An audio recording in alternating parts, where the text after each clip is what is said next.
Hello everyone, welcome back to DK education academy. तो कैसे हो आप लोग? आई होप सभी बहुत अच्छे हो गए अपने अपने घरों में।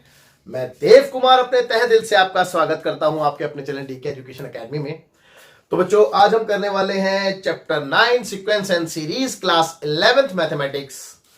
तो बच्चों, बिल्कुल नया चैप्टर रहने वाला है और मैं आपसे गुजारिश करता हूं कि आप बहुत ध्यान से, बहुत पेशेंस बना के देखेंगे इसको और बहुत अच्छे से समझेंगे। और ये प्रॉमिस भी करता हूं कि आपको चैप्टर बहुत अच्छे से समझ में आने वाला है, तो कोई दिक्कत, कोई परेशानी नहीं है।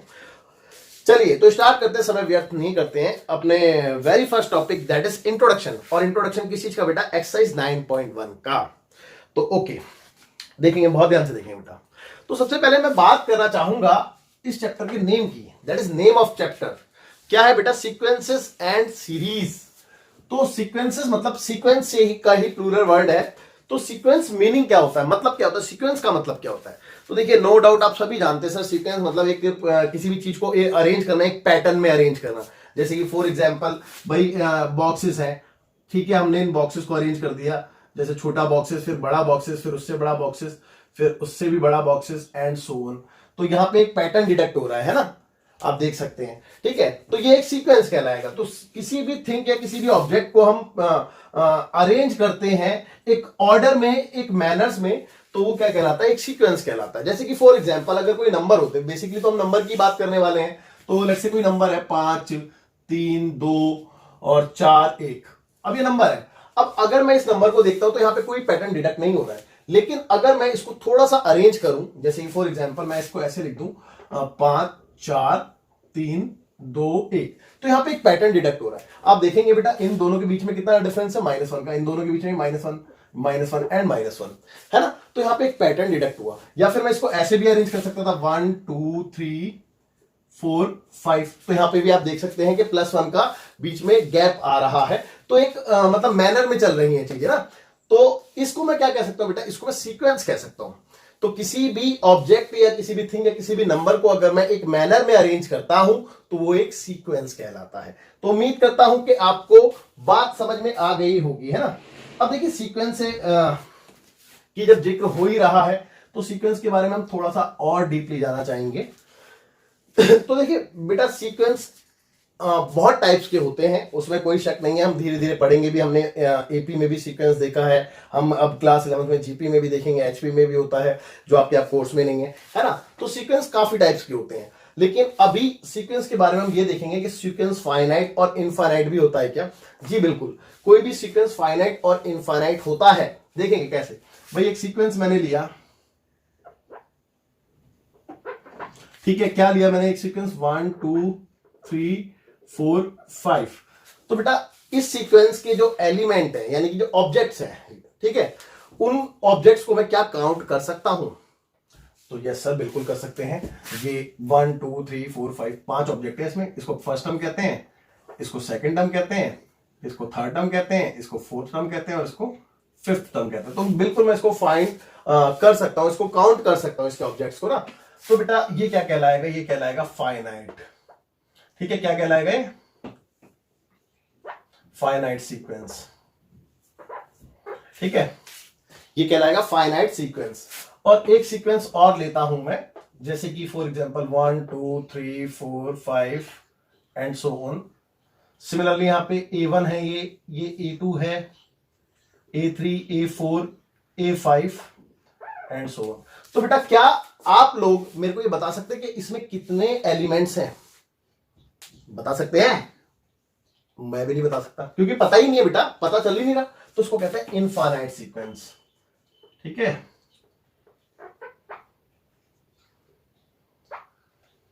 तो हमने यहां पे दो तरीके के सीक्वेंस देख लिए, एक फाइनाइट सीक्वेंस और एक इनफाइनाइट सीक्वेंस। तो सबसे पहले हमने क्या देखा कि बेटा सीक्वेंस क्या होता है? सीक्वेंस बेटा बेसिकली किसी भी चीज को हम अरेंज करते हैं एक ऑर्डर में, एक मैनर में, तो वो सीक्वेंस कहलाता है। उसके बाद हमने देखा कि सीक्वेंस कैसे हो सकते हैं। तो दो तरीके के सीक्वेंस हो सकते हैं, एक फाइनाइट सीक्वेंस हो सकता है, एक इनफाइनाइट सीक्वेंस हो सकता है फिलहाल, है ना। अब हम इसके बाद बात करते हैं एक नए टाइप का सीक्वेंस है, उसके बारे में मैं थोड़ा सा आपको बताना चाहूंगा। That is called the Fibonacci sequence, है ना। क्या कहते हैं बेटा इसको?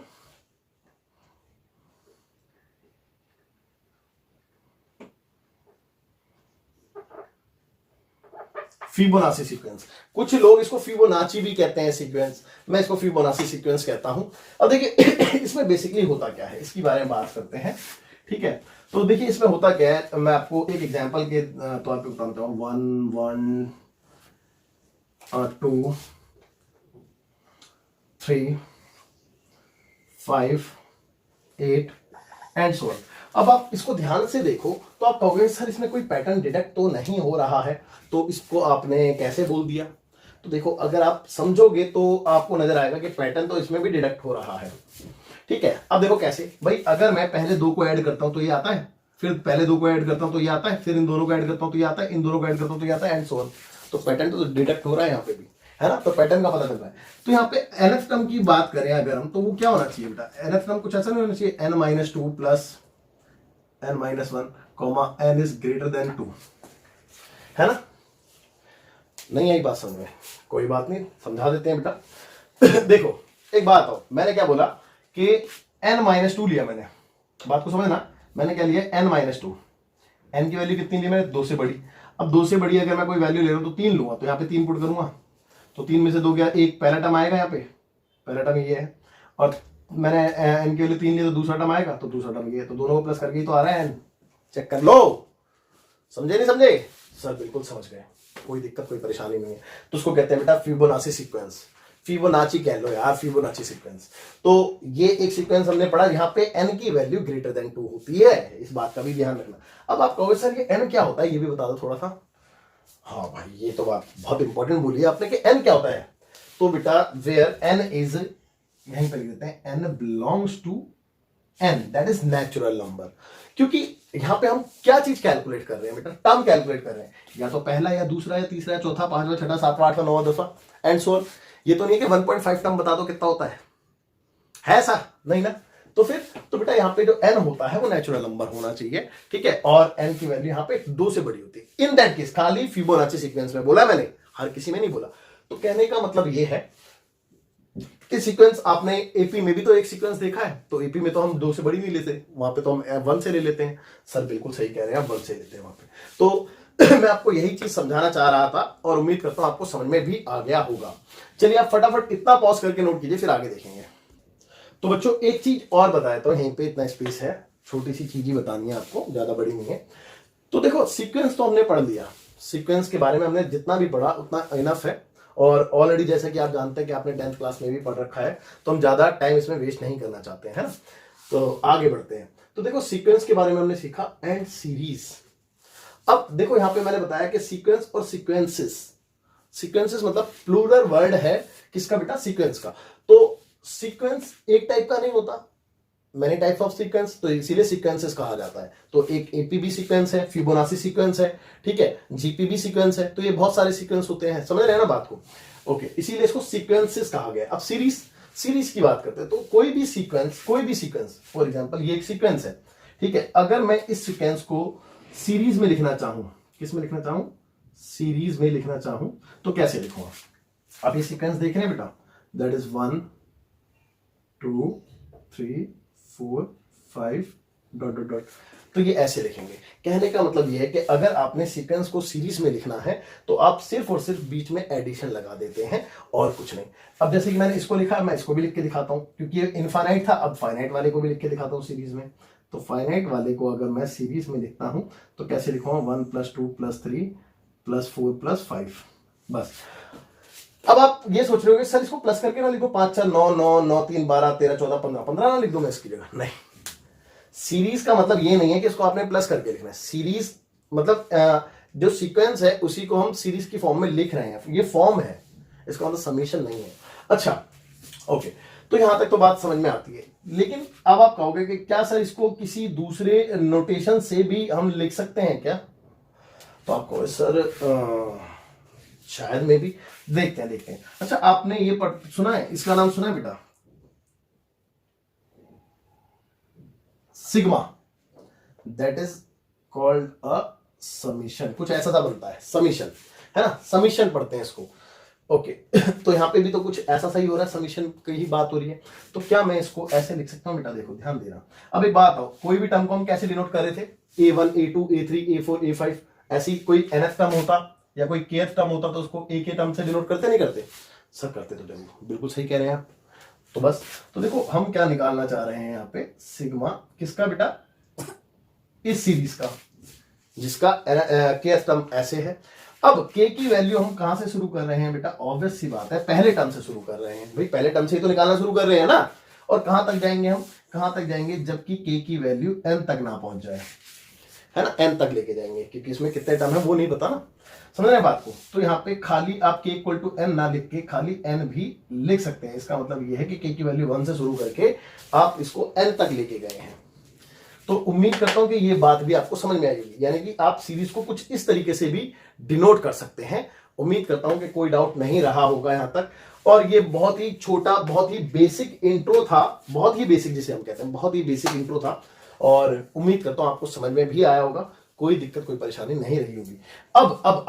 अब बेटा कुछ इससे रिलेटेड हम एग्जाम्पल्स देखेंगे और फिर आगे की बात करेंगे, और ये चीजें आपको थोड़ा सा फील कराने की कोशिश करेंगे, है ना। बट बिफोर दैट आप वीडियो पॉज करके नोट कीजिए, फिर आगे देखिए। तो बच्चों देखते हैं कुछ एग्जांपल्स। तो स्टार्ट करते हैं very first example, that is example number 1, जो कि पेज नंबर 179 एनसीईआरटी है।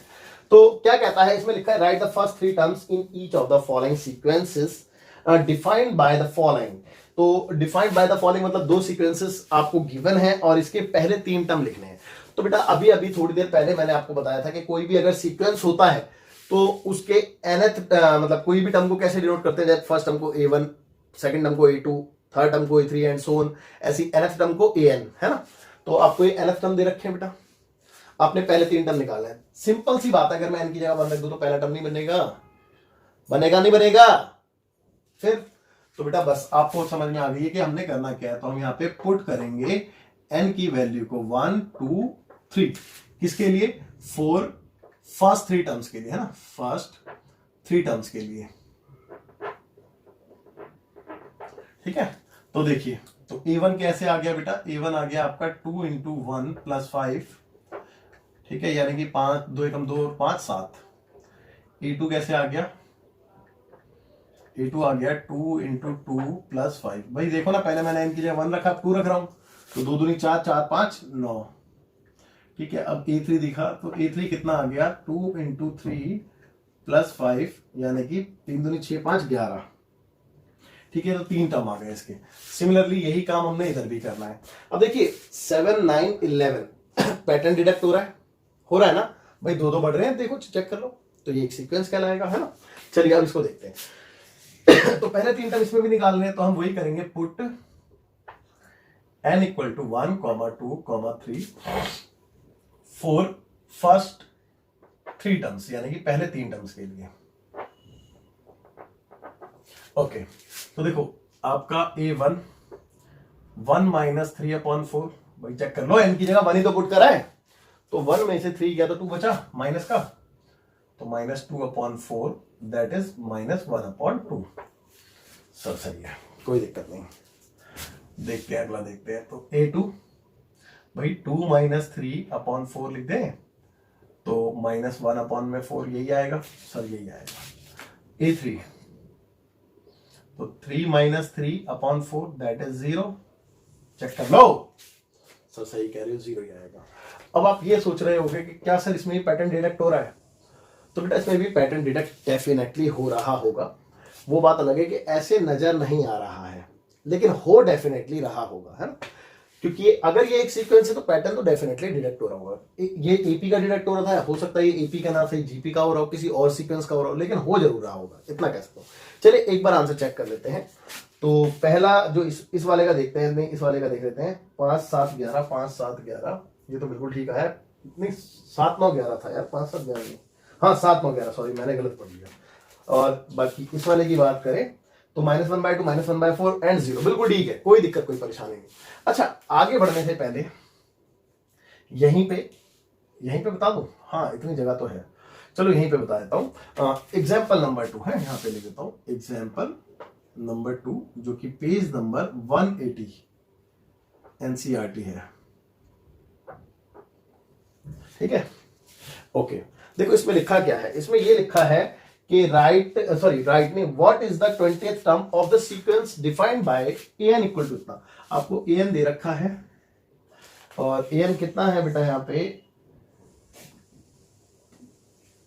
कम गया, हाँ ये रहा ना, n माइनस वन और 2 माइनस n और इनटू में 3 प्लस n, एक बार चेक कर ले, 2 n माइनस वन, 2 माइनस 3, ठीक है।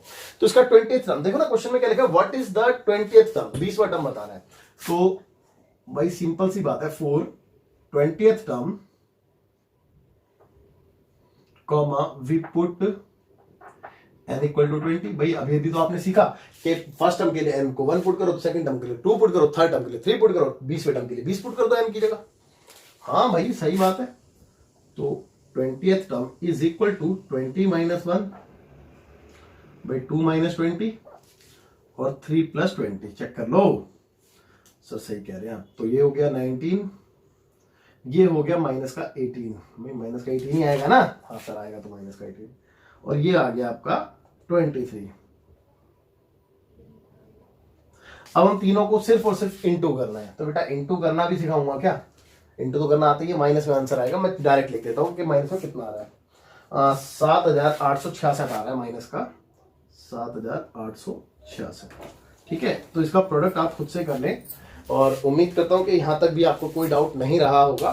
चलिए आप फटाफट से वीडियो पॉज करके नोट करेंगे, फिर देखो बच्चों देखते हैं एग्जांपल नंबर 3 जो कि पेज नंबर 180 एनसीईआरटी है। तो कहते हैं let the sequence a and b defined as follows.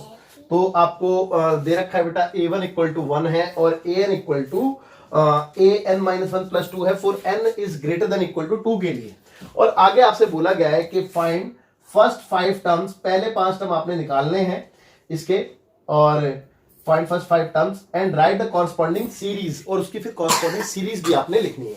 चलिए ठीक है, क्वेश्चन तो बहुत इजी है, कोई दिक्कत कोई परेशानी नहीं है यार। देखो सिंपल सी बात है, n की वैल्यू कितनी बोली है 2 और उससे बड़ी के लिए, तो मैं यहाँ पे 2 से ही पुट करना शुरू करूंगा, और वैसे ही पहला टर्म मेरे पे है ये, तो मैं 2 ही तो पुट करूंगा। तो मैंने यहाँ पे पुट किया n की वैल्यू 2, 3, 4, 5 और 5 के बाद 6 की जरूरत पड़ेगी।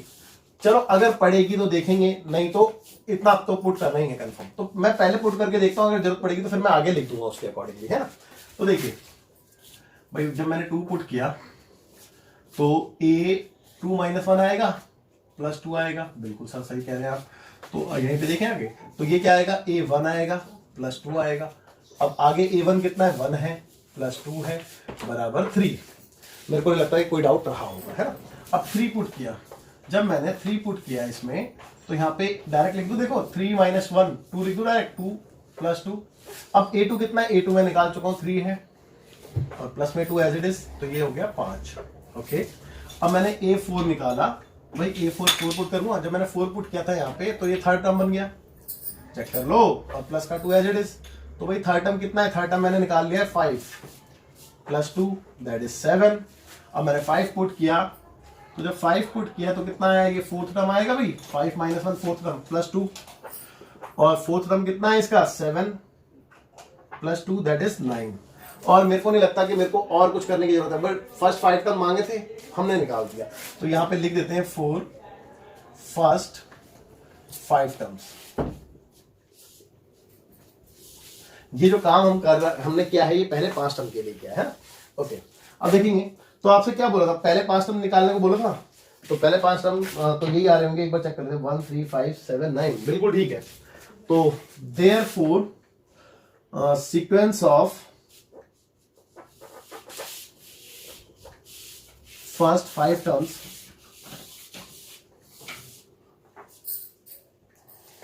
इज, भाई कितना है, 1 है, 1 के बाद 3 है, फिर 5 है, फिर 7 है, फिर 9 है, यही सीक्वेंस है। अब इसके कॉरस्पॉन्डिंग सीरीज भी बता रही थी, तो कॉरस्पॉन्डिंग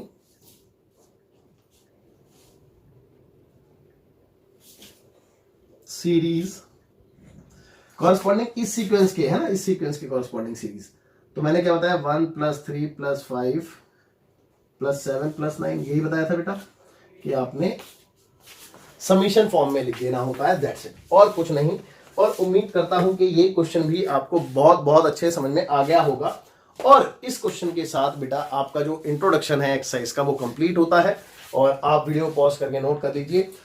तो बच्चों मिलते हैं आपसे अगले लेक्चर में, जिसमें हमने करना है सॉल्यूशन ऑफ एक्सरसाइज 9.1। तो जब तक के लिए बाय बाय, टेक केयर, जय हिंद।